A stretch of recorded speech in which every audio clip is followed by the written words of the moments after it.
I'm Eric Powers, and on behalf of Indivisible 1431, welcome to our forum on public education. Thank you. Indivisible 1431, if you don't know them, they're a chapter of the National Indivisible Organization. We have a table outside if you're interested in participating and helping us with events like this, participating in local grassroots advocacy. In fact, we have another event that is formatted exactly like this, and it's going to be at this exact spot on October 12th on healthcare. So come on out for that. That's a Sunday at 2 o'clock. We're also involved in Constitution Day, which is next weekend, September 20th. That's at the Capitol. And then there's, of course, No King's Day Part Deux, October 18th. And that's a Saturday as well. That'll be an all-day festival at the Capitol. Indivisible, they're concerned with supporting a healthy, vibrant democracy, as we all should be. And that's why we're talking about public education today. They're the manifestation of our civic values and ideals. In fact, so important, they're a cornerstone principle of our society. You know, a free education must be available to everyone to provide opportunity for young people to prepare for life, college, career, and citizenship. And it's where we learn that people with differences, different beliefs and backgrounds can and must bridge differences, and that as the founders believed in education and educated citizenry is essential to protecting our democracy from demagogues. So public education got a lot of attention this year in Texas. More than 1,400 bills related to public education were introduced, and over 100 passed. We've assembled an amazing panel here to discuss what these new laws mean for students, parents, and teachers. There will be about 30 minutes for an opportunity to ask a brief question after the panel discussion. And so with that, I'd like to introduce our panel. Alexis Freza is a local civic leader and serves as a leader in educational advocacy in the area. David DeMatthews is a W.K. Kellogg Endowed Professor in the Department of Educational Leadership and Policy at UT Austin. Anna Smith is serving as the current president of the Leander ISD Board of Trustees.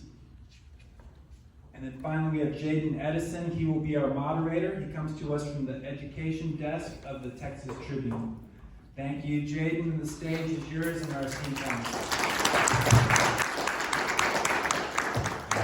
Okay. I was wondering how I was going to turn this on, but y'all got some advanced technology in the back. Okay. No, it's appreciate y'all for having us. Very excited to be here. It's a great evening, and there's so much to talk about, and so we're going to jump right in it. You know, there's really, I'm sure there's a number of things that we'll want to get to, we won't be able to, but if there is, obviously we'll have time for Q&A at the end. And so, there's a lot, right? I mean, when you think about all the way from January to as recent as, 2 weeks ago when the second special session ended, education was all over, the headlines, if you will, right? And I kind of wanted to open up the conversation kind of in that spirit. I'm curious, maybe start all the way down with Anna. If you were to kind of give whatever your top headline or story is from the legislative sessions in 2025, what would that be? And we can go down to each one, and I'm curious to hear y'all's various perspectives on that. So my top, what I thought. Exactly. What's the storyline? What do you remember most? What's the takeaway? The biggest thing that you would say right now? Well, I think the biggest thing right now for Leander ISD is, you hear a lot of talk about how this year HB2 was historical funding. The governor pumped all this funding into our local schools. Unfortunately, our district had an unintended consequence of House Bill 2, and we actually lost $10.5 million. So it was not a historical funding, House Bill 2 for Leander ISD. We actually lost money, and we're one of 10 districts right now who are trying to get that money back. We have done advocacy in regards to that this special session. Unfortunately, we have not heard we'll get that back. The other thing for our district that really made big headlines was our district every year for legislative session puts together legislative priorities. And two of our big things were safety and security and also special education funding. And we did get some money in the safety allotment this year. I think it went up to $20, I think, not that much, $20 a student, I believe $15,000 for each campus. It's really not, it does really nothing, I'll be honest with you. However, special education, for those that are not aware, the funding formula has not been updated in over 31 years. Our district held over 3 different sessions where we were educating lawmakers, and we saw some movement. Senate Bill 568 added $250 million, but it's capped. So when school districts have used that entire money, we are now back in the same position as we're in now. I guess one win is that we did see $1,000 in evaluations, but for Leander, this was not a special education or a public education win this session, and so we've got to do more than ever to keep advocating for our schools. Yeah, David, we want to hear from you, and we will talk a little bit more about House Bill 2 later in a second. But yeah, curious to hear your perspective on your big takeaway from the sessions. Sure. So I'm a professor, and my background is in research, and so one of the big takeaways for me this session is the most significant bills that were passed. They don't really align to what we know works in education. They don't align to research, and so we know that adequately and equitably funding schools really matters for kids. We know that teacher quality matters for kids. We know that ensuring that every school, all students have access to counselors, the supports they need really matter, and the investments made by the legislature have not gone far enough. They've not made up for systemic inequities in school finance in Texas, and so while there was a lot of new state funding to in part raise teacher salaries, what we know works in schools, well, when we look at other states that are performing well, we see that we're still not keeping pace on school finance. In regards to not following the evidence, though, it's even a step in the worst possible direction, and that's in passing vouchers. So the evidence and the historical record is extremely clear on vouchers, and especially large-scale voucher programs. So we saw vouchers kind of come to the United States in the 1950s for the most part as a tool to maintain racial segregation in the South. It popped back up in the 90s and 2000s as mostly small-scale policies. There was mixed results in some of those early studies, but as voucher programs grew without evidence to actually support them, there's some mixed evidence. As they grew, they produced some of the worst educational outcomes we've ever seen in any sort of policy or program that's been evaluated by education researchers. So why we passed a bill that is failing in Indiana, failing in Ohio, failing in Louisiana, failing in DC is beyond me. And it also has really significant implications for what happens in school districts, even in special ed, because one of the things that our legislators worked into that bill was that students with disabilities don't have protections, federal or state protections under IDEA, the nation's federal special education, which is law, which is a civil rights law from my perspective, but it also puts the onus on school districts to conduct the evaluations for special ed for students that are in private schools. And so not only is it taking money away from public school districts, it's also still asking them to spend $1,000 or $5,000 or even more money just to evaluate them, even though they're not even attending their school and don't even have to provide special education and related services. And so for me, I can't understand why our state made these pretty significant changes in policy, but not aligned to what we know works for schools and works for kids and works for our most vulnerable students. Right, and just to be clear, what you're referencing is policy that was already established in federal law, but the difference here is that now there's a kind of timeline mandate to conduct those evaluations, not that the actual requirement is new, just to be clear. Well, so private schools never had to adhere to federal special education law. Right, no, I'm not saying that, but in terms of yeah. And they never had to comply with, providing special education and related services. They don't receive those federal funds. But now that they can potentially receive our tax dollars, into their schools, that the law was written in a way that ensures that those private schools don't actually have to provide any of those services, but that the districts, not the private schools that are enrolling them, have to pay for the evaluations. Right, and that was what I was referencing, what's already been established under federal law, right? It's just the difference in now. I just wanted to clear that, and Alexis, we want to hear from you there. We'll get into all those things, so more to come here, but just curious if you could, what's your headline? You bring a very unique perspective from the kind of parent landscape. Curious to hear from you. Thank you, Jaden. I appreciate it. Am I close enough? Yeah? Okay. As both my colleagues said, I think budget is key here. I think we talked a lot about money in legislation, and the cuts are going to be huge to what our community is going to feel. I do feel like the move to the ESAs with SBC2 was critical in kind of the view that our communities took at public education.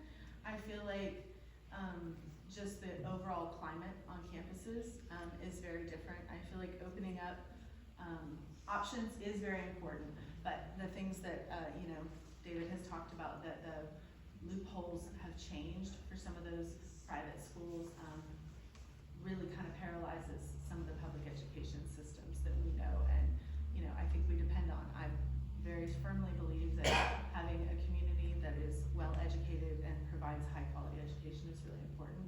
I feel like our community values that. We've said that over and over, and so having these policies that don't align with what we need for our families and communities is very difficult, and it gives our trustees an immeasurable skill set to have to look at and take forward every time to make these decisions that will be very crucial to our students and the way our schools grow. But it's very difficult coming out with some of these decisions as to how this will balance and what it'll really kind of come out. And every time we are losing students, it will affect that budget, and it will continue year after year as this program continues. So I think that is one of the biggest things that we're really looking at in communities, and one of the largest takeaways that we have from this legislative season for healing in schools. Yeah, and one of the big things, kind of transitioning into this conversation about funding, obviously one of the big things for me in terms of things I was monitoring was what the school funding situation would look like, right? Coming out of 2023, where I know a lot of school districts across the state were kind of upset with what didn't happen, right? There were some targeted funding passed in relation to like school safety and instructional materials, but in terms of kind of the sweeping comprehensive funding bill like we saw this time around, that hadn't happened. And so the last 2 years were by many accounts, right, really tough for districts, all throughout Texas. And so that's why now you look at, roughly $8.5 billion, in public education funding that the legislature kind of approved this year. So much conversation about that. There was kind of a celebration around the time it was passed. I was at the bill signing and kind of saw all the kids and superintendents and lawmakers who were there. It was very celebratory, but also, I've also talked to school officials and teachers and superintendents who also, the word that they kept going back to was lukewarm, right? It's like, happy with what we got, but there was more that could have been done. So I wanted to kind of unpack that, and maybe starting with you, Anna, just an honest assessment of what actually, does, this new money accomplish for y'all's district? Noting too, I know you mentioned kind of the funding loss, but in terms of what it does and what it doesn't do, what's kind of been y'all's assessment of that thus far? Funding was passed, but there were so many strings attached to it, and you essentially took away local control. And so, I'm grateful that our legislators recognize the hard work that our teachers are doing, but they were very specific on who got that raise. And so in our district, our librarians didn't see any impact of House Bill 2. And we know the work our librarians are, and the heavy load that they're carrying right now. And so I feel like what's happening here is essentially my big takeaway. It's essentially taking the control away from your local elected school board to be able to decide where those funds gets used to, right? This year alone, we had a 16 million budget shortfall. And, we were really hoping House Bill 2 would, help us, but we lost $10.5 million. And, now this board is having to figure out, yes, we were able to give our staff, certain staff raises, but we have a whole section of other staff members in our district who were not impacted by this raise. And so now we've got to figure out how to, we've got to dip into our fund balance. And so we had a TASB pay study done. We dipped into our fund balance at $3.1 million to ensure that they're paid competitively compared to most districts. But this is the problem. We all know that those strings that are attached to this budget are we don't know what next legislative session is going to be. And I think that that's the key piece. This session for me as a trustee showed me the uncertainty of what's happening in public education in regards to funding. And school districts are gonna have to really rethink what public education looks like, but still keep student experience at the forefront. And kind of David, build on that too, because I know, we're talking about a sweeping legislation, right, where there were so many things and, X's and O's throughout the legislation, right, that you really have to kind of get into the weeds a little bit. And I kind of want to talk, because I know you mentioned before teacher preparation, right, and we've also talked about on this panel special education. And there seemed to be some kind of what some would consider kind of bipartisan kind of wins within the legislation as it relates to some of the changes to how the state is going to fund special education moving forward, as well as trying to work toward reducing the number of teachers without formal classroom training, otherwise known as uncertified teachers. Curious to hear your perspective on those particular aspects of it, understanding kind of what you've been studying over the last several years. Yeah, so I think again, this lukewarm reaction is probably would be a chilled reaction if it wasn't for the need for superintendents and districts to continually advocate for public education in an upcoming legislative session. Because when the state has, for 2 sessions now, unprecedented budget surplus and a pretty significant teacher shortage crisis, and really Texas has struggled to recruit special education teachers for more than 2 decades. And so the types of investments that need to be made into creating teacher residencies, and there was some funding for this, and so this is a win, but it's such a small, it makes such a small dent in the significant need that Texas school districts across the state have for filling particular classrooms, and especially classrooms for students with disabilities, that it was really just an incredibly shameful missed opportunity to take this budget surplus and turn it into something that's meaningful. And so I think colleges of education, I think school districts are happy that there is some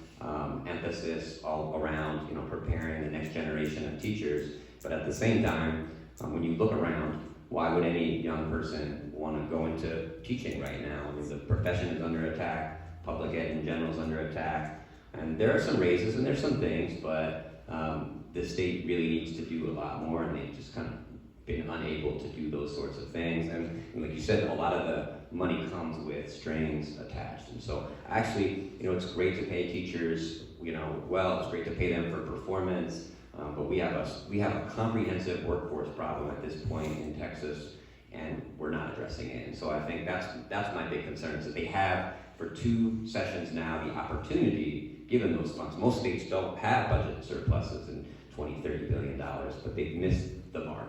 Maybe that's why we have a budget surplus that's so big, because other states have made some investments and we haven't made them. Yeah, kind of on this funding thread, I want to bring you in, Alexis, because this is really relevant to this community. Is you talk about funding, you talk about budget deficits. That means that school districts are having to make some really tough decisions across the state, right? Where you're spending more money than you're bringing in, and obviously, it's no secret right now that Leander is considering school closures, and those are on the table. Something that will be decided, I believe, some point in October. There'll be a meeting and a decision on that. How do we get here, right? If we were to break that down, I'm curious to hear from you, and then Alexis, I want to hear from you, because I know obviously that's a really kind of important process from a community involvement standpoint, and that parents want to be at the table, and they want to make sure that there's a process in which these institutions that have really served our kids for all these years, they're going to be closed, that we've exhausted every other resource and avenue before we get there. So I want to, maybe we can start with you, Anna, to kind of hear a little bit about kind of the process to kind of getting here to where this is a decision that has to be made or considered. And then Alexis, to hear from you a little bit about kind of what you want to see from the parental involvement standpoint. I mean, how we got here, I mean, if I'm gonna be honest, I mean, we talked about it at the last board meeting, and 2014 is when this district started seeing a decline in enrollment. And that board at the time, the superintendent at the time, were staffing for high enrollment. So we've got ourselves in this pickle for making decisions from 2015. So we were staffing at a high enrollment, and so we kept hiring teachers and hiring and hiring and hiring. Everyone knows, you know, enrollment decline is happening across the U.S. This is not just a Leander ISD thing or a Texas thing. This is happening everywhere. And so I think what for us, and everyone knows that I say what's on my mind in a very nice way, but I really think, and I say this because I lived in Illinois leading up to when they passed the voucher, you know, that 5-year program that they had in Illinois. And so what I saw there, I saw happening here, but the difference was that we weren't preparing for this other type of education to hit the workforce, to hit our, you know, our community. And so I really think that, and I mean, I got on the board in 2020. I mean, you know, we pride ourselves in Leander ISD as being this, you know, top performing public education, you know, system, which we are. But when you bring in competition like more charters with ESAs, you really have to rethink how you're like redoing your model. You're essentially competing now. And so honestly, I think we've got to start thinking outside the box on how we do business in Leander ISD. And you know, we had a really long discussion about this on Tuesday last week, and unfortunately, some of those discussions are going to be hard. I mean, we have campuses right now, you know, with under 500 students of enrollment, and you know, we have to, at the end of the day, you know, our big concern is, are we giving our students the experience they need? And then we have to, on top of that, decide, you know, well, are they going to, you know, if we consolidate them, are we really going to save money? And you know, at the end of the day, these are our students' lives. These are their educational futures. And every decision that we make in the boardroom from now until the next 3 years, I think are going to be incredibly monumental in regards to the longevity and the health of Leander ISD. But I also think that's for the rest of the districts in the state of Texas. We've got to do a 180 here, but we still got to do it what we know we do best, which is serve our students and give them the experiences they need. But I mean, I know that's not really a nice way to put it, but I mean, we've got to figure out how to get our act together here. Alexis, where do the parents kind of fall into this equation? Just to hear from your perspective on kind of what you would like to see also in terms of that involvement. Yeah, thank you. This one's. Yeah, that one's, Okay. yeah. Okay.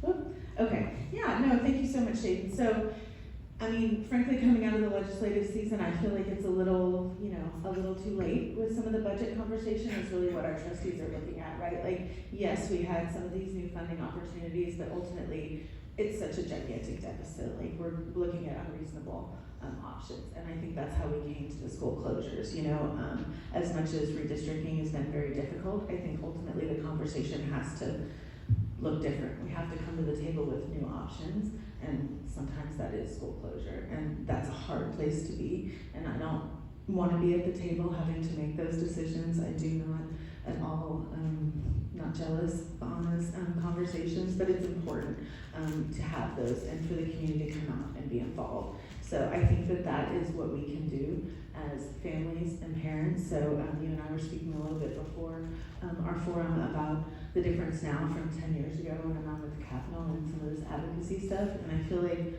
our special needs families have been out there. They've been advocating. We've been talking about some of these deficits. And now it's impacting everybody. You know, I think our athletic programs are going to start to see hits. Our band programs, you know, our arts programs have already seen it, but we cut the IB program this year. So I think a lot of those conversations hitting all different types of family is getting that involvement, and I think that's what's so crucial is every family coming to the table, speaking their experience, sharing what is important to them, and having that, you know, town hall, like these situations where everybody can voice their opinion and we can feel understood and like we're all, at least playing with the same game here. It's not fair, We all learn as adults life's really not fair. But I do think it's important that we set up the best we can coming into, public education and these choices that we're making, giving our schools the best thing we can.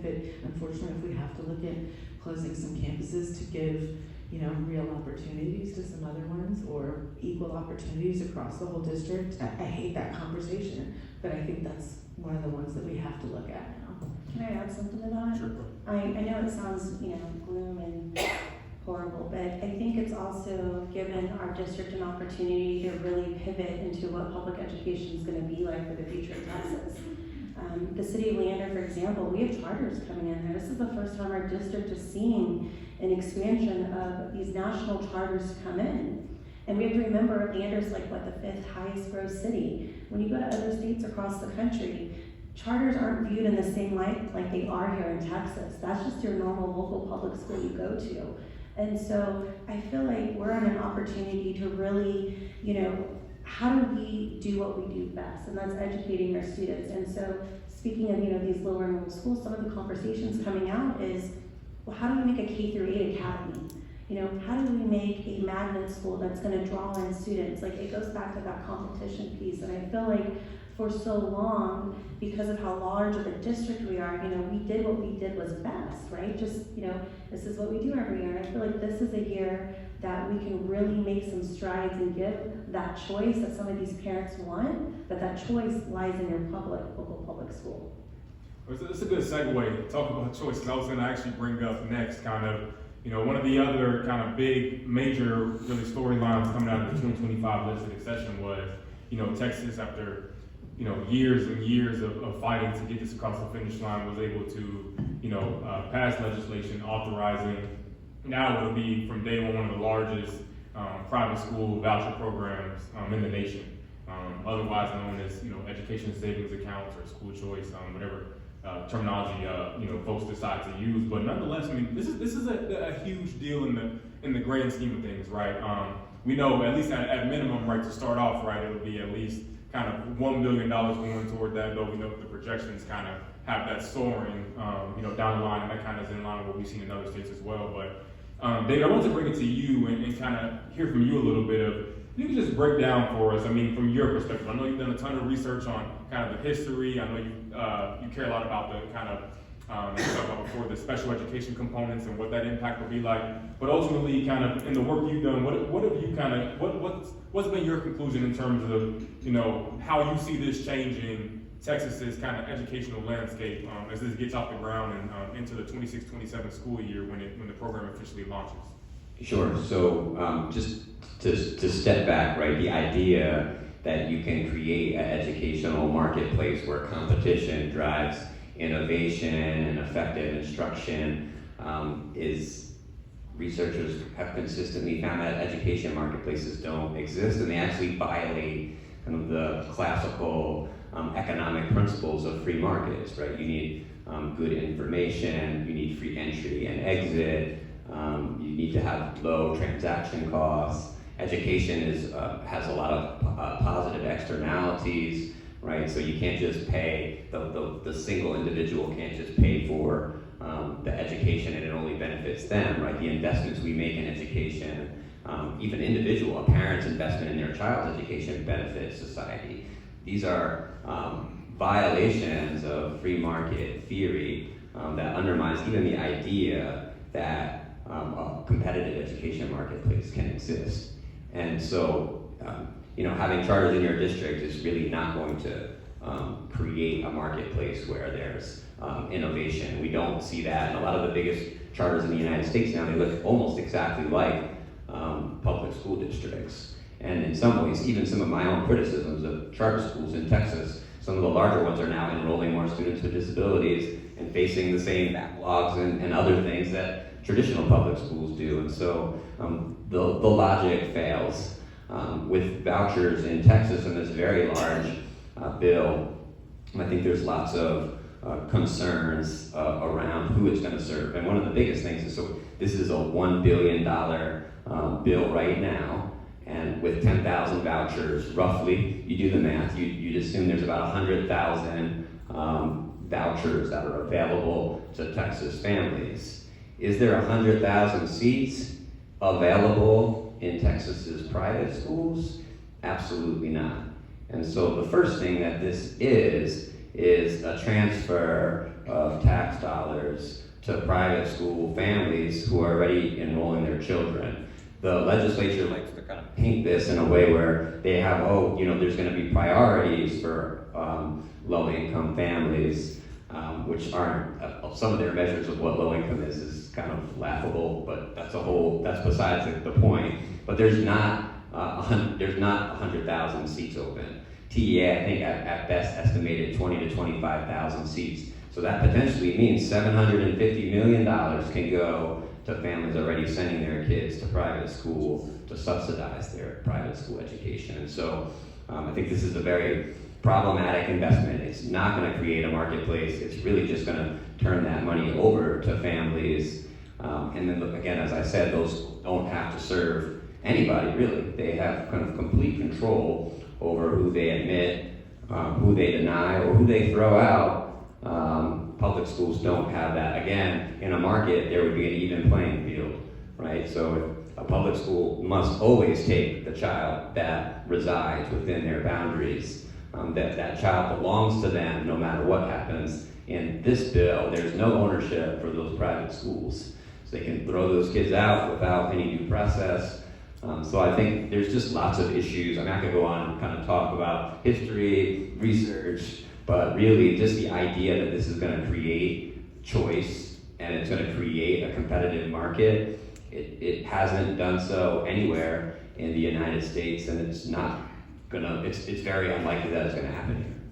Yeah, just for kind of background, context, where we are in the process now is that the state comptroller was responsible for overseeing kind of the state's finances and also was in charge of administering this program.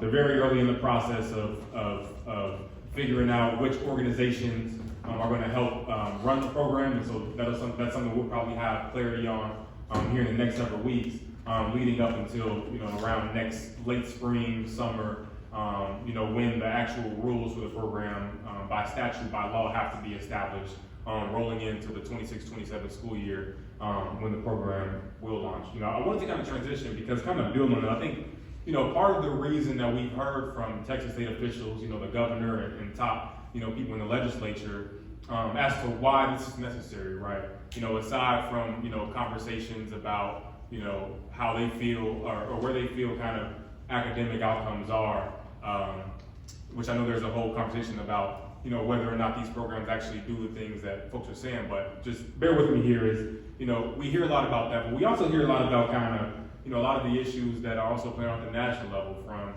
concern with how public schools go about making sure all students feel included, right? Diversity, equity, inclusion. We hear a lot about, the materials that our kids are reading in class. They're being, quote unquote, indoctrinated, and public schools are putting these ideas in our kids' heads, with inappropriate library books. We're hearing that instead of those things, we actually need more Christianity and religion, right? Which is what you see through a mandate now that's requiring the posting of the Ten Commandments in public school classrooms, here in Texas. And so, all those things have kind of were passed into law along with kind of the private school voucher program. And Alexis, I wanted to come to you a little bit and kind of, talk to you about this because in a lot of ways, all these things have also been passed in the name of quote unquote parental rights. And what do you make of that? I mean, just all that has happened, again, under that kind of umbrella, how that kind of compares, if you will, and contrasts to the conversations that you have with other parents and the conversations that y'all have as an organization. Yeah, I appreciate the perspective that's put out there, I guess, at the legislature. I wouldn't say that's my experience. Now, I know Texas is a very large state. We definitely have some rural areas that maybe don't conduct themselves this way, but the same way as we do. But I do feel like Leander is, pretty diverse community. We definitely have some rural areas as well as some more, proper suburban districts. But I do not feel like most of our parents think that that's a necessity and that it being drawn into the schools is anything that would stand with our priorities, I feel like.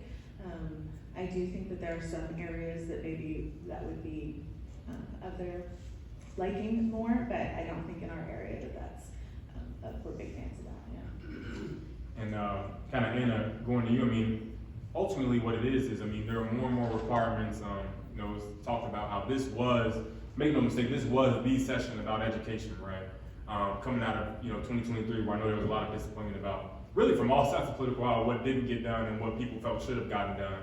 But just in terms of these various requirements, and you don't have to identify any particular one, but just in general, as we think about the collective, some of these things I'm talking about from, Senate Bill 12, the diversity, equity, inclusion / parental consent legislation, talk about library books, talk about 10 Commandments. I mean, what is, in y'all's conversations as a school board and maybe what you're hearing from inside the school, what has kind of been the impact of these various policies that, in a lot of ways, I know people feel like it's politics kind of making their way into classrooms in ways that I know people have expressed they feel it shouldn't? I mean, it's been chaos because they passed these bills and failed to give districts any kind of information on how to implement this. I mean, we were going up until, I want to say August 21st is when TEA released information about the cell phone guidance. And so it really created us in this kind of limbo because you had some districts that were going forth and going, to the full extreme of this. And then you have some districts who are like, well, we're just going to wait and see. And so then you've got teachers talking, you've got parents talking, and as a trustee, we're waiting to see what TEA is going to tell us, what kind of guidance. And so, our main objective right now is just to keep doing the work we're doing.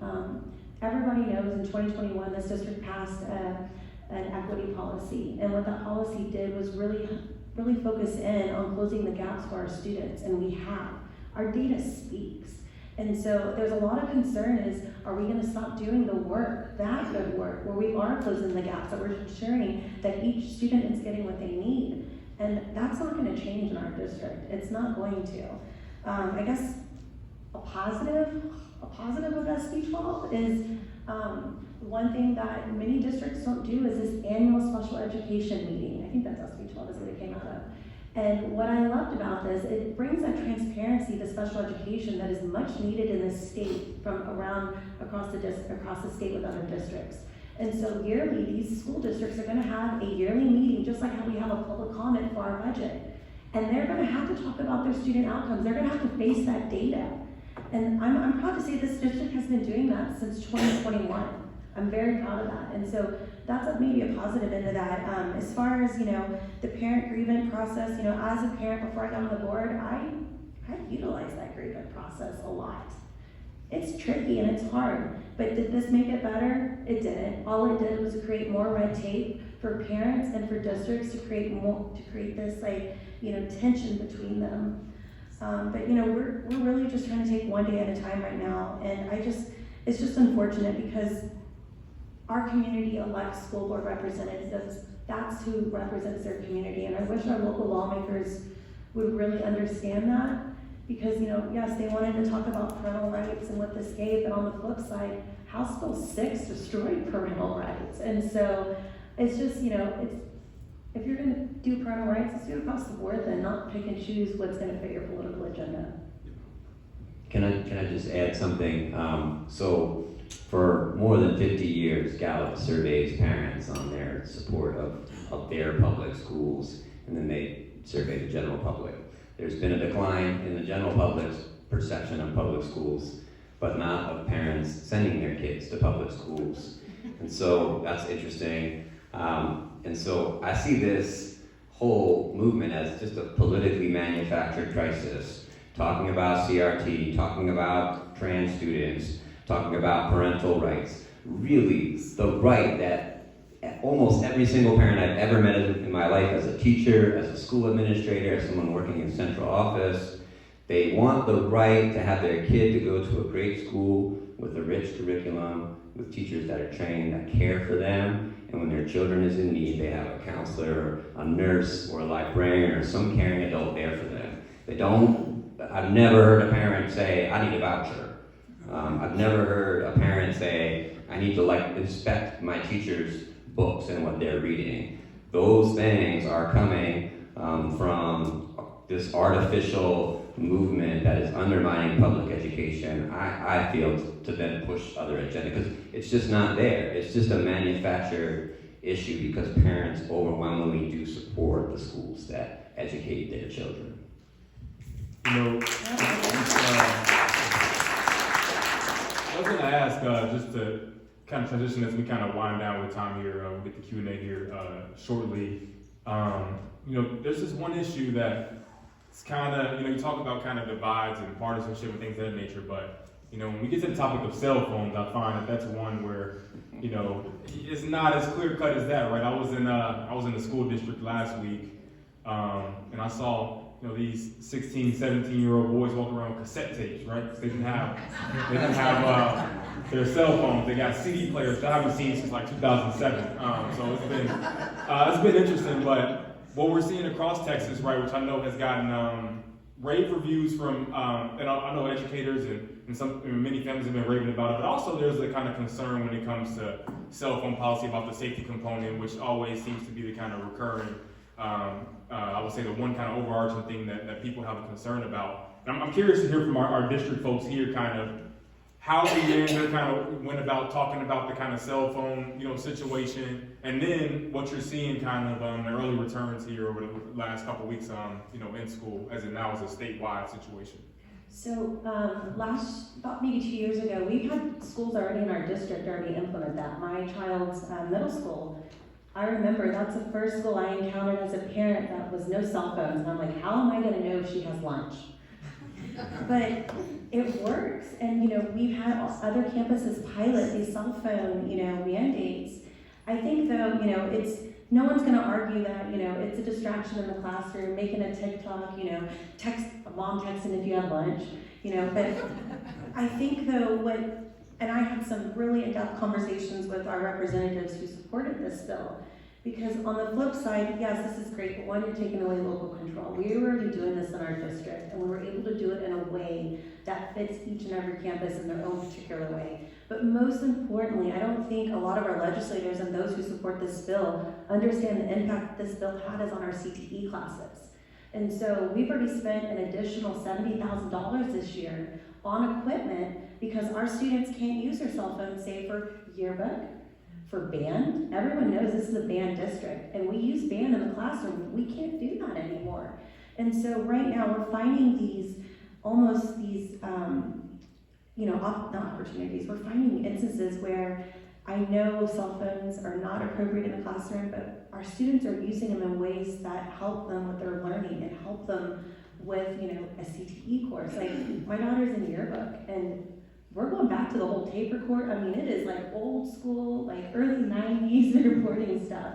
That's fine, but it's just more money coming out of our general budget, or it's gonna be passed on to the parents. And a lot of these times, you know, that means a student's not gonna have an opportunity to do that CTE course, or, you know, have that extra experience because of this, you know, very strict House Bill 1481. But I mean, we're handling it. We were doing everything great already. Like, this is just another red tape bill that we're having to deal with. Right, and a lot of the requirement is, you know, states have the kind of flexibility to design, school districts have the flexibility to design it, but there's kind of the bell-to-bell requirement, Yes. Which is maybe different from what some districts may have been doing if it existed before. Now there's, you know, mandatory, there's a disciplinary policy in the event that, you know, it's violated. So certainly some changes, but I know their version of local control was leaving it up to districts to try to design those things. And Alexis, I'm really curious to hear from you, because we were just talking before, you were telling me you have, I think, 2 kids who are in high school. Cell phone ban, what comes to mind? How are we feeling? Yeah, I mean, honestly, I don't know that this year really felt too different for them on campus, because I do feel like we already had some policies in place. I mean, I think the legislation helps quite a bit when we're talking about what enforcement looks like. I think giving the teachers, you know, something to fall back on is crucial. And I think that that is something that can be helpful in this situation for certain districts that were struggling with it, or where the maybe climate looks a little bit different on campuses.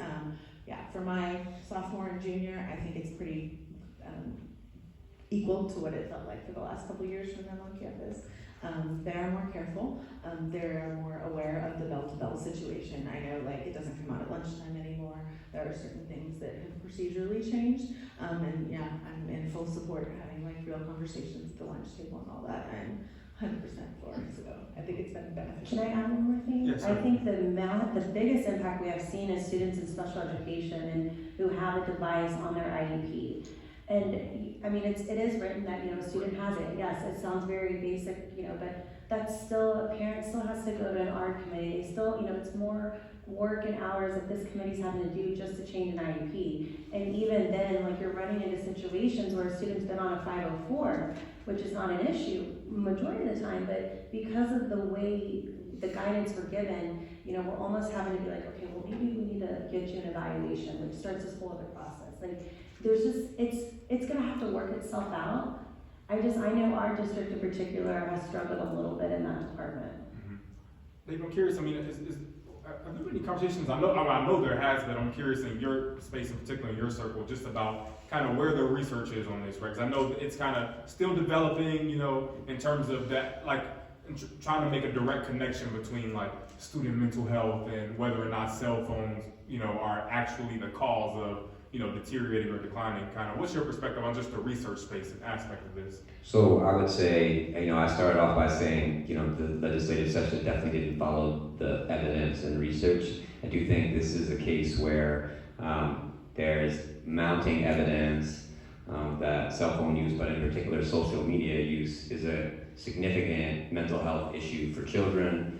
And we're seeing, not just in the United States, we're seeing entire countries banning cell phone use in schools and offering and pushing for reform to protect children from social media in large part. And there's been a wave of states that have passed similar cell phone bans. And actually, when I was a school administrator in DC public schools back in 2012, 2011, we banned cell phones. We had metal detectors in our schools, so we collected them every day, and we never regretted it. And there are some issues that I think do need to be worked through in terms of serving certain groups of students. Cell phones are tools that people use in a lot of different professions, and so I think that needs to be worked through. But I think research across the board in the medical community around mental health and education, I think there's really strong evidence that cell phones, and in particular the use of social media for young people, is a serious problem that I do think legislators were able to kind of come together and at least get the ball rolling on this. Just probably need to work out some of the kinks to kind of move this a bit further and make sure that, whatever the policies are, it works for everyone.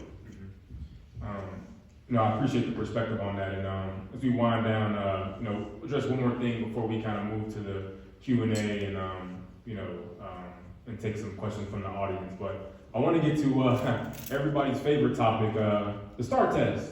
Right? Everybody loves the STAR test, right? We just came out of a special session a couple weeks ago in which, the legislature, made a decision to, here in the next couple of years to move on from, I took the STAR test, so I have my own personal feelings, taking it, but certainly it's been interesting. I was actually part of I was talking about this earlier. When I moved to Texas in 4th grade, I took the tax test. So I was actually part of the inaugural class of kids that took the STAR test. So now I've seen it from its birth now to, it's going away now. But I am curious, because part of the conversation, this was part of the regular session, from January to June and into the special sessions, is concerns about this, quote unquote, high stakes testing environment, right? And there seemed to be kind of universal agreement in the legislature that it was an issue and that perhaps the STAR test wasn't the best way to measure student, achievement, student effectiveness, student outcomes in the classroom. Though there were varying opinions on how to accomplish and find some kind of alternative. And so what we landed on now was, now kind of if you will, a beginning of the year, middle of the year, and end of the year testing system. The legislature's trying to crack down a little bit on the number of benchmarks and practice tests that schools, administer to students. But obviously their definition, of high stakes is maybe a little bit different in the sense that, a lot of families maybe have been concerned about the weight that it holds, like in the accountability system and the A through F, all those kind of things. But I want to kind of get at this central thing, and I'll leave this one open, and I'm curious to hear from each person. whether or not, and again, there's a lot to be done between now, so there's a lot of work that kind of go into phasing out the STAR test to be ready, for the new test to be ready for, I believe, the 27-28 school year. But in terms of accomplishing that goal of eliminating kind of a high stakes kind of testing culture in our environment, does this new legislation, does this new form of testing actually accomplish that? And I'll leave that up to open answers here. I can give you some kind of research background on this, so and then kind of see where other folks land. So testing is no single metric, especially no single quantitative metric, is going to be able to adequately communicate to anybody or capture something that is a highly complex phenomenon, like how well students are doing in school, how well a school is doing, how well the district is doing, right? And so whether you take that test once or you take it 3 times, it doesn't really change the fact that it is a potentially important measure, but a limited snapshot measure that should not be used as an end-all be-all for making important decisions. Most of the testing companies in the fine print, when they design these assessments, literally, that's the warning, like on cigarettes, yeah, this causes cancer. On standardized testing, these should not be used for these certain purposes. And so I actually don't think there's all that, this is controversial for me to say, but there's not all that, what's wrong with the STAR, it's not the STAR itself, it's the way in which the state and districts and administrators and even teachers and parents view this exam and how it drives human behavior in schools. That's the actual issue, and so I don't see how this change is really going to get at that particular root. We want to have holistic, rich assessments of what students are doing, where you have standardized testing, but you also have other criteria, and the same should be for how you evaluate a school and how you evaluate a district. And so we haven't done that. We've just kind of tweaked a policy that is broken, that folks are not happy with, and that we've kind of gone down this road before where it hasn't led to the promised improvements like it did with the first Houston miracle, maybe this emerging miracle that Superintendent Mike Miles is saying is happening. And I don't predict that this is going to be really helpful, but I do like that it does potentially provide some actionable feedback to teachers quicker, because assessments are important. Learning how students are progressing so you can tailor and individualize instruction and provide interventions, those things are important. Just think, whether it's once or 3 times, and how we treat it, that's really not going to change our system. Yeah, Alexa, I'm curious to hear from you just a little bit on this, because what I'm hearing is it's a difference between a test being a measure versus the measure that determines kind of everything else. And, as a parent, I have a younger sister who's in 8th grade out in the Houston area, and so I'm often, privy to these kind of conversations about testing among, my mom and her educator friends and all those kind of things. And I'm curious kind of where you fall. I mean, not even just the specifics of what they're trying to change here, but just overall kind of the testing culture. To be clear, this isn't a Texas-specific kind of thing. This is, decades. You talk about No Child Left Behind, and this is kind of the next iteration, right, if you will, of something that's been established here in this country and how the country looks at, student achievement and outcomes. And so I'm curious kind of where you fall when you hear that phasing out the STAR test, but also kind of where you fall on kind of what should be the ultimate measure of a school's success. If that makes sense. Yeah, I mean, I don't think this is a great solution, I will say from the jump. I do think testing is important. I've always kind of I thought the STAR testing was more a measurement of almost how the teachers are teaching or what the setup is looking like environmentally in some ways. I don't feel like it has very much to do with student measurement.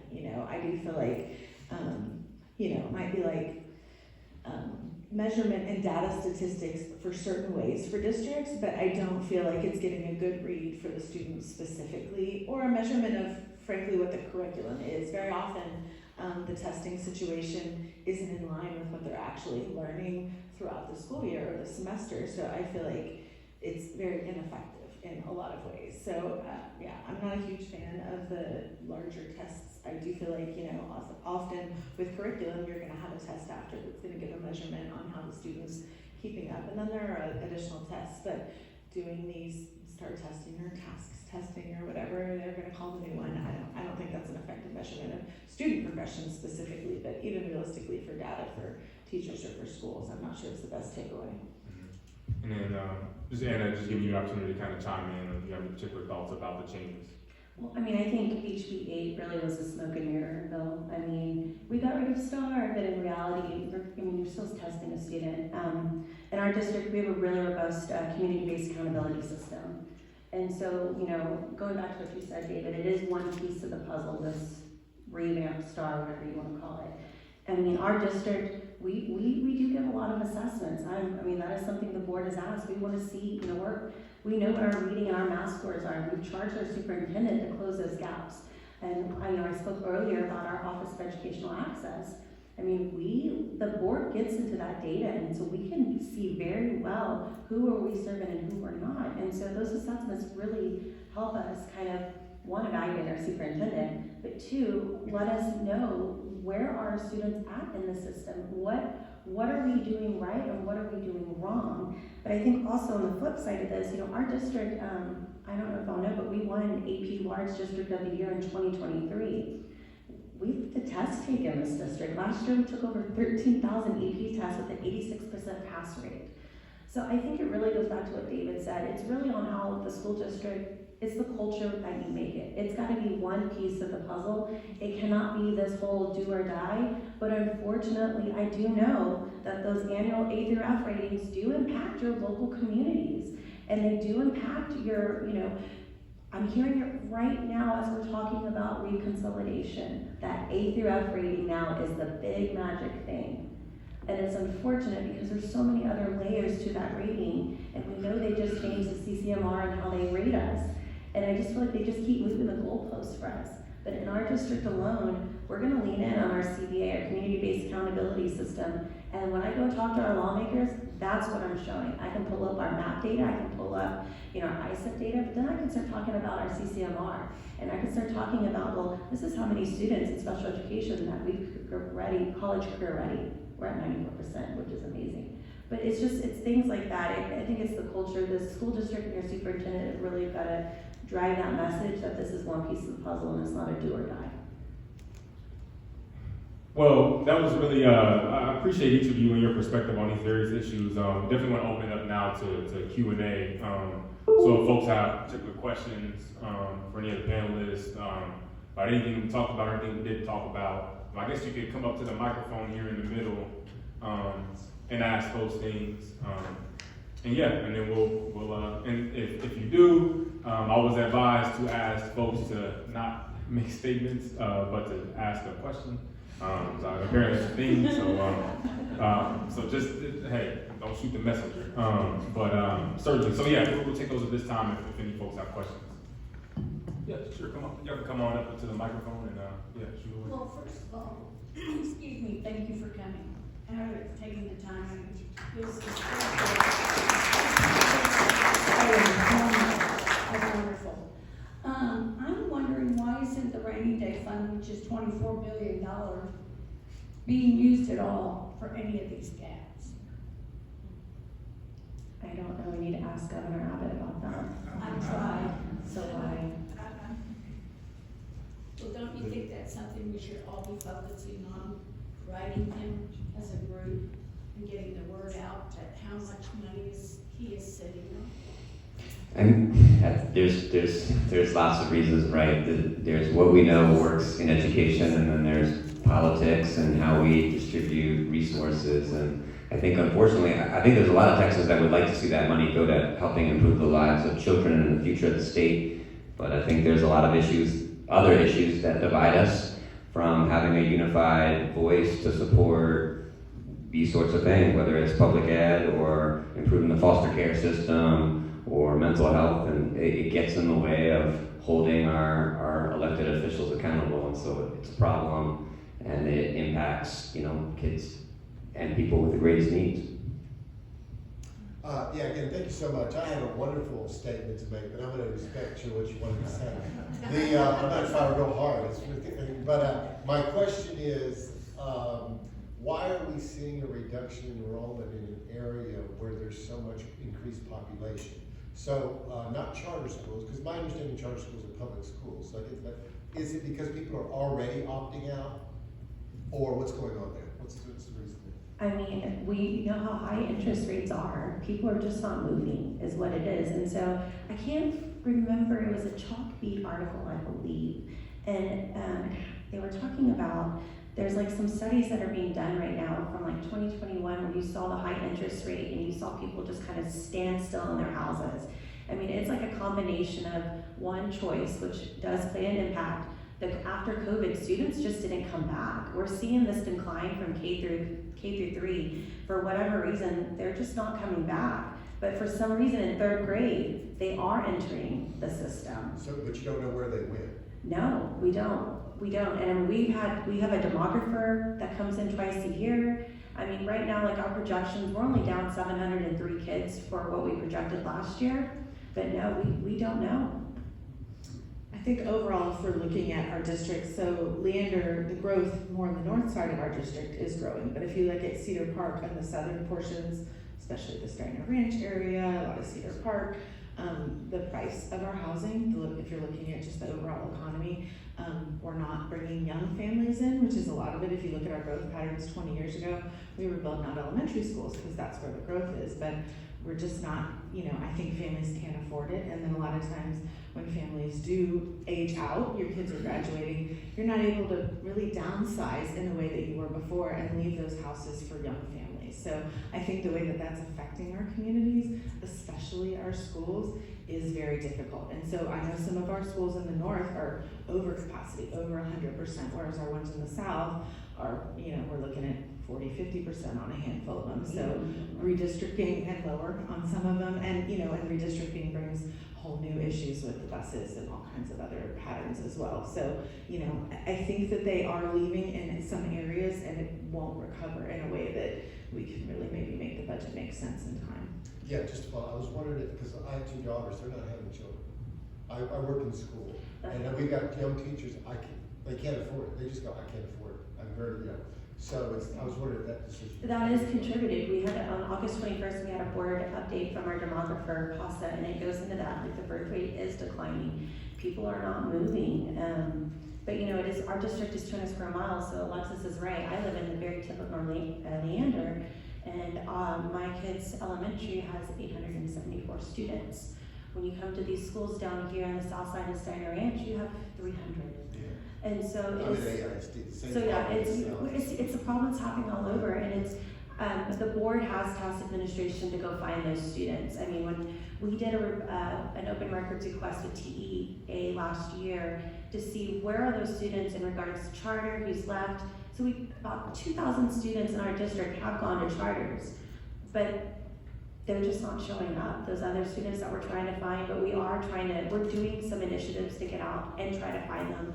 I hate to say this word, a marketing campaign. This is where we're at this moment. Can I ask another question? Sure. Yeah, mini schools. I just found out about mini schools, but Micro schools. Excuse me, these schools that sound like they're like a parent is gonna take $10,000 a year. I mean, I don't know exactly what a mini school is, or micro school, but it sounds like it's whatever. Those are popping up in the Well, what is a micro school? Yeah, What is a micro school? That falls in the category of under the voucher legislation, like a homeschool arrangement, which that would be about $2,000 per child. But yeah, those are like really like concentrated, like small. I mean, really small situations. Sometimes parent-led, right? And maybe they don't let you. I don't want to be the panelist here. Maybe you speak to it. Well, that's good to know, because I was thinking parents were gonna go, hey, I can get $10,000. So they can't, so in the voucher bill, they can't get 10,000, they can get a smaller rate. But so one of the things where, again, how choice is problematic, it's really hard to create a competitive education marketplace, because what we're seeing right now across the United States is a decline in school-age population, and it's projected to continue, for at least a decade. But there's also still places like Texas and Florida that are fast growth parts of the country, and then even within those fast growth places, there's pockets that are growing and shrinking. having two separately publicly funded systems of education, charter schools and public schools, or having three, adding a voucher program, it makes it really hard for a state or a region to organize its resources effectively, especially when you have a lot of these different population issues going on. So part of the reason why Leander is having so much trouble, and virtually every school district in Texas, they're seeing budget shortfalls, is because of the kind of mixture of all of these things happening at once. Cities are disproportionately impacted by this, right? Because a lot of the urban centers are graying, they're very expensive to live now, families are pushed out. On top of that, there's charter schools. On top of that, there can be private schools concentrated in there, and so public schools, in East Austin or in San Antonio that once might have had 400 or 500 kids, now there's 3 other, schools, potentially serving students in those areas. And as a society, we have to ask, is this the most efficient way to utilize our limited resources? And it's just a bad bet. And so right now, just given a variety of demographic issues and economic issues in our country, public ed is really probably the best solution, because having a singular system that we can focus on and make long-term plans is probably the best way to go about it. But for some reason, our policies are not reflecting the need to kind of use resources in an effective way amidst declining enrollments.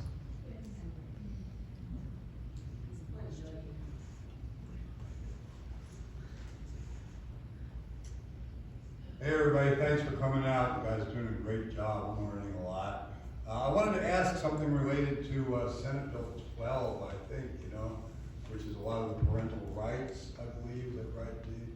And in particular, it's my understanding that there is legislation requiring written parental permission for a child to be referred to by his or her nickname in school. Like, I'm Michael, I'd have to bring a note from my mommy to be called Mike, right? And I know this is aimed at a particular segment of the school population, of American population, to which I will say bigoted people have objections. Can you all respond to that for me, please? So this year, because of SB 12, we had to send out forms to each and every parent asking for their student's name, and if they had a nickname that they would need to get with the registrar. That's how we handled it. Just to follow up, is that aimed at every child? What is Every single parent, every single student in our district received a Google form, and if there were problems with the Google form, they were to reach out to the registrar at the campus. what we're seeing too is, broader kind of, actually the Texas Education Agency had to put out kind of revised guidance in the last week or so, because specifically as related to like nursing and counseling, now there's kind of written consent that parents need to basically submit when it relates to, health related or healthcare services. And so there were some nurses in school districts, throughout the state who were interpreting that, at its word. And so therefore, I was reading a story in Beaumont, right, where there was a child who had vomited on themselves, and the school sent them home because the mother hadn't signed the waiver. And so more recently, we got the state, when I say we, the state got guidance from the Texas Education Agency to decipher between what's kind of a basic level health-related services, like if a kid needs a Band-Aid or an ice pack, and more serious things that obviously would need parental consent.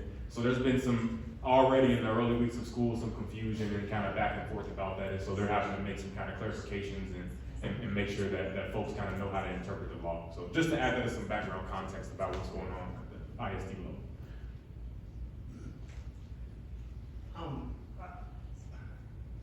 People around the world, all around the world, are educating their kids, and I'm wondering, have we looked at other types of educational systems, like how are people educating their kids in poorer countries or in Europe, and compared?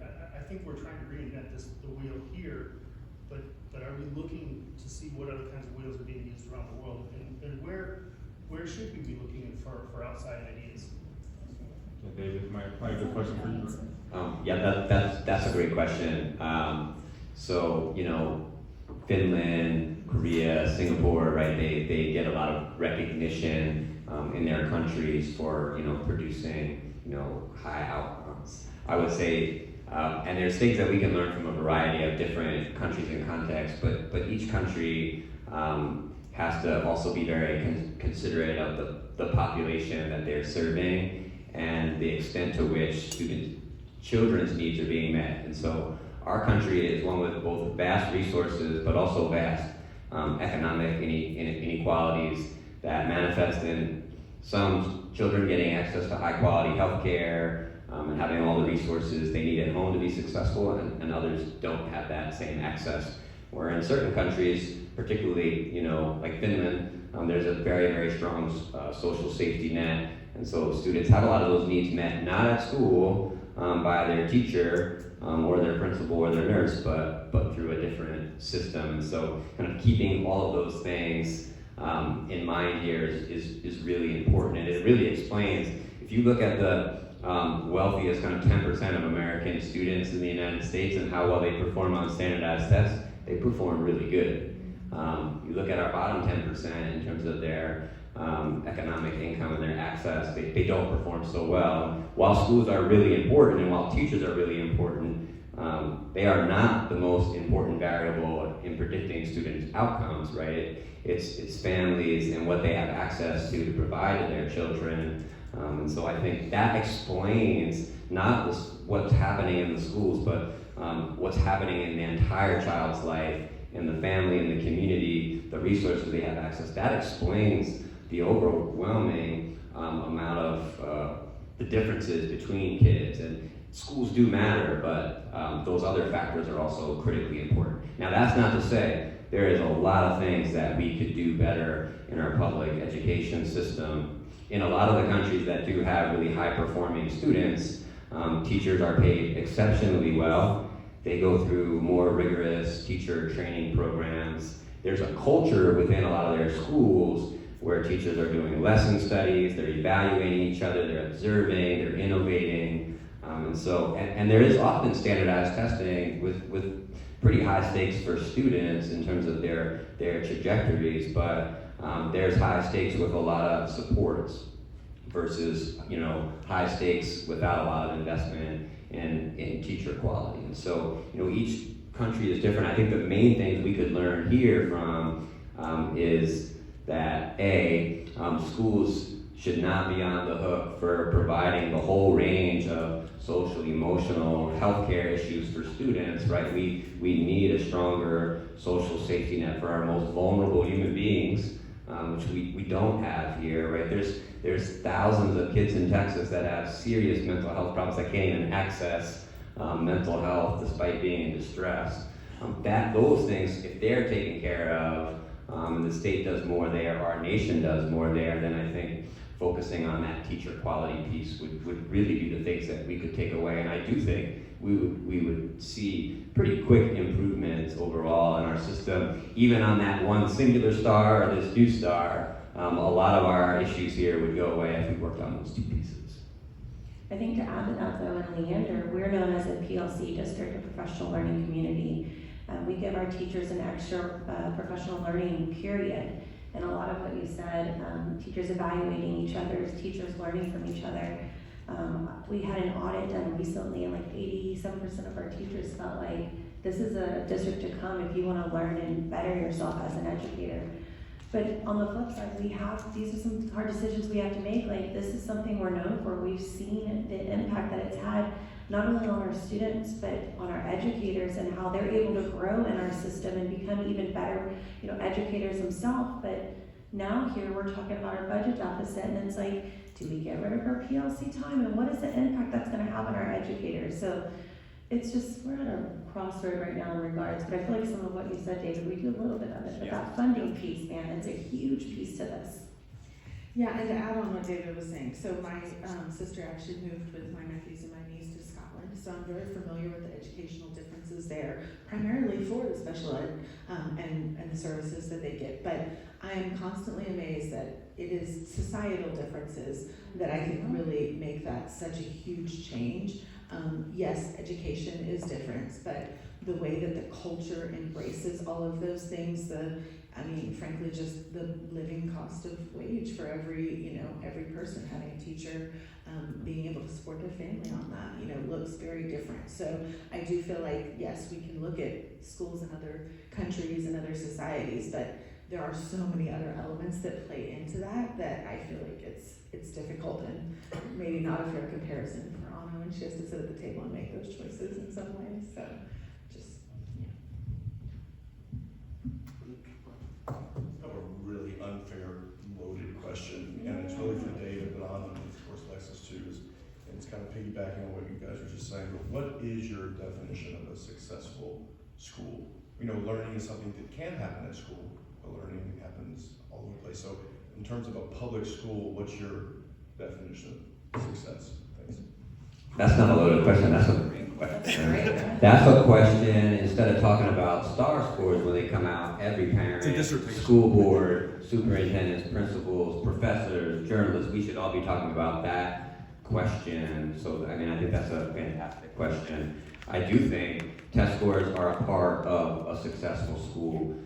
Students are reading, doing math, learning science, social studies, concepts in line with their peers, similar ages, across a district, across the state, across the nation. You would look for those things. You would also look for teacher communities where they're constantly engaged in inquiry, observation, and improvement.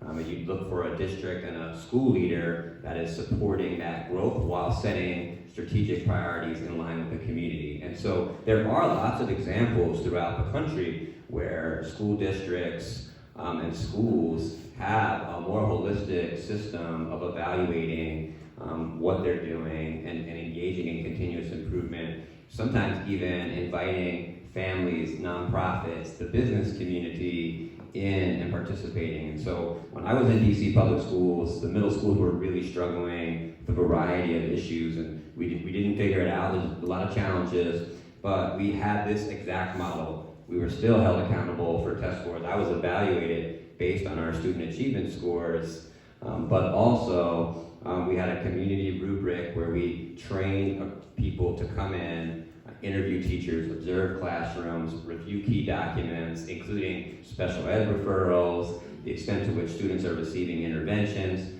the extent to which units, lesson plans are aligned to standards, just a comprehensive overview. And they would submit a report, and we would be graded on that report. And the best part about that is we had a group of people from our district and our community and our peer administrators and teachers in that district not only grading us, but providing us with that mirror to hold up and say, these are the areas where you can improve. And that was really helpful versus just getting a C in an under-resourced school and then trying to figure out with an unpredictable budget what the legislature is going to do, the new policies coming down the pike on how you're going to go from a C to a B. That is wrong-headed thinking. And so I do think, starting with that question, that's how we do improve our schools. Well, I know for us, I thought of your question, and I try not to get personal because I think about my son's experience. And, for him, successful wasn't being in top percent. It was just getting the services he needed. And to know that he came into Leander ISD the 5th grade year, failing that STAR test, receiving those services, and then graduating with an IB diploma from LHS is just, that tells me that's a successful school system. But it took a long time to get there. And it goes back to what David was saying is, we have a community-based accountability system, and it's getting better each and every year, but it's exactly what you said. We have a DWET committee. We also have a special programs committee that is probably one of our biggest committees, and it's made up of all special education parents. And so just to be able to have that space, because 5 years ago that didn't exist. We were not allowed to have a seat at the table. And so we've put together these different groups of parents and community members who feed into this accountability system that gives us more than a score of your STAR test. But then it also goes back to your community. Everyone knows I hop around from schools because I want the best community for my kids. And so when you have a strong community, which it starts with your parents, and then it starts with your educators, And it starts with your local businesses really pouring into that school, your local community school. And when that happens, then you start seeing a principal, right, who is leading and who feels proud to be at this campus, which then turns into highly educated and motivated teachers. Then you don't have that turnover of staff. I feel fortunate the little school that my kids are at right now, that has one of the lowest turnover of staff. And you know why? It's because of the culture that's been built there. And so I think that there's a combination, but I think a lot of that relies on us as a whole as a community and how we're pouring ourselves into our local public schools. And we have about 5 more minutes, so time for about a couple more. Okay. And so yeah, go for it. That leads into my question. Okay, I want to just make this statement. I've been a teacher for 35 years in 4 different states. I came here and taught in Leander at Cedar Park High, and it was supervisory wise, it was the best experience. I got the best feedback ever at Cedar Park than I've gotten in my whole career, and I so appreciated that and that sense of community. But getting to, what can we do for the lower 10%? I know the schools of 2000 are wonderful for the kids that can check things off and do multiple choice questions, because when the star was in biology, out of 100 questions to pass it, they had to pass 25. Isn't that just I mean, there's no way I could stand and say, yay for me, you know? I mean, really. But to spend all that time, and for all the kids that learn differently, that lower level, is there any chance of mentoring? You know, we are community. And, you know, for a kid that can't write well and he slinks around, when I chose not teaching to the STAR test and taught 12th grade earth-based science, I had the best time because I wasn't trained to do the exact same thing every day that everybody else did. And I could get them thinking, and I could pull kids aside. You're not writing this. Tell me what you think, and why can't you write? So mentoring to me in a community, especially not for the kids that have the great parents that see role models in their parents' friends, but you know, an individual mentor, because teachers can't do it all, and teachers are doing as good a job as they can. So can I propose, and we appreciate the question, I wrote it down too, so we have your question, and the other two, if y'all ask y'all, and then I'll recite them to, and then we'll just answer them all together to wrap up here. I think people here are interested in finding a way to help change, and I know I've spent a lot of time posting on Facebook and waiting for that to like affect the system, and it hasn't trickled up yet. I guess my legislators aren't reading my Facebook posts or something. What should we be doing? Should we be educating ourselves? Should we be supporting our teachers? Should we be writing our legislators? Should we be getting involved with the school? Where's the best bang for the buck on effort from the parents? And your question, parents, I was going to ask. Okay, so yeah, we'll take a shot. So the first question was, what can we basically do for quote the lower 10%, right? The kids who need the most additional supports and services. What can we do to help get those kids, up to speed? And then so in our district, like I said, we're a PLC district, and so professional learning community. And what we really are leaning in this year is in our Tier 1 model. And so if you're doing a correct PLC model, your Tier 1 students, the students you're trying to get in, you're gonna get them. But we've got to do a complete overhaul, because when it's done right, when the students get their intervention at the appropriate time, we see, and I say this as a parent, my child was nonverbal for the first 4 years of his life. Was in special education, and he graduated last year. That would have never happened had I not been at a campus with a strong PLC model and with a strong intervention model that he had. And so we as a board have tasked our superintendent to really hit on this. And everyone knows that watches our board meetings, like I will die on a hill when I'm passionate about something. And so that's just a little something we're doing in our district. But we've also made, I have to tell this story because it really resonated with me today. I got to visit Reed Elementary today, and it was dot day. And I got to go into the kindergarten classroom, and we're dual language campus there. And what I saw today was something exactly what you were talking about. We had a student who English wasn't her first language, and another student whose English was. And she had a hard time understanding the math problem. And this was a class of about 21 students, and what I saw in that moment was exactly what you were talking about. I saw a student who felt empowered and who felt safe to speak not in her native language and help this student understand what was happening and not have this direction from the teachers watching, but to be able to give students that space and that confidence. That to me right there is your successful school, but that's gonna be what drives the change in this district. And Alexis, to wrap us up here, what can parents do to kind of be active, right? What are the strategies and things that you've seen that work that others could maybe replicate? Yeah, I think contacting your legislatures is huge. I think whether it's calling them, writing them, emailing them, showing up, you can always go into Capitol. It is a public building, so come in, say hi, knock on their doors, leave letters. Also, their staff is really amazing, so even if you don't find them there, all their staff work really, really hard to get all the information there, so I think that's a great way to start. Also, I'll just put in there, bring your kids, bring your mom, bring your family, bring your community. The more the merrier. We usually make whole events of it. We actually had a day we bus a bunch of the kids down there. It was a couple hundred of us this year. So going to the legislatures, speaking out is, I think, huge. And just getting involved wherever your passion is. Social media is a great place to post. I think that's a great place to start, but the more that we can spread the word, the more we can get out there. Be involved in your community, speak at your school board meetings, go to your town halls, all of that. Sorry, I'm so sorry. The city council?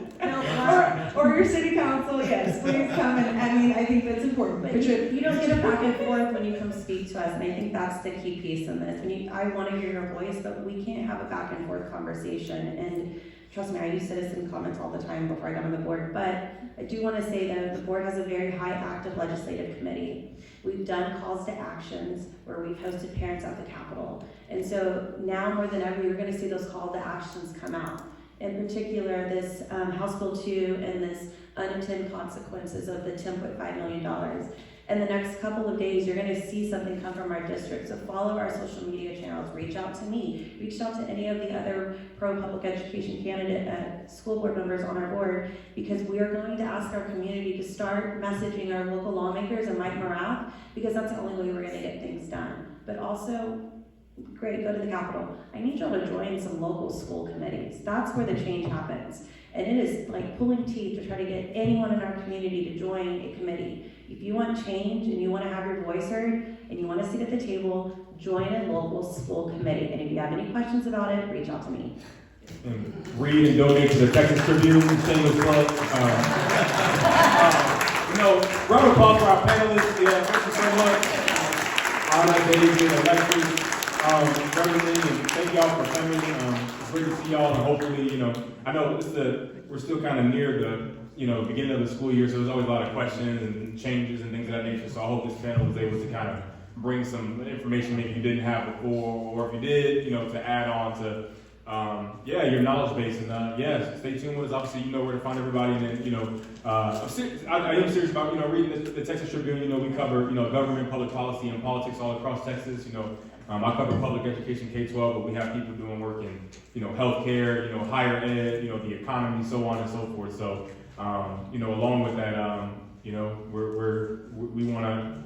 One of our goals is always to, I think the mission of the Tribune is to help Texans make decisions about their lives, and oftentimes people don't really know what's going on in the Capitol, and so these kind of events are great to have. And so thank y'all for coming, and we appreciate it. And I'm sure there'll be people around for questions after if you need, but otherwise have a great night and safe travels on the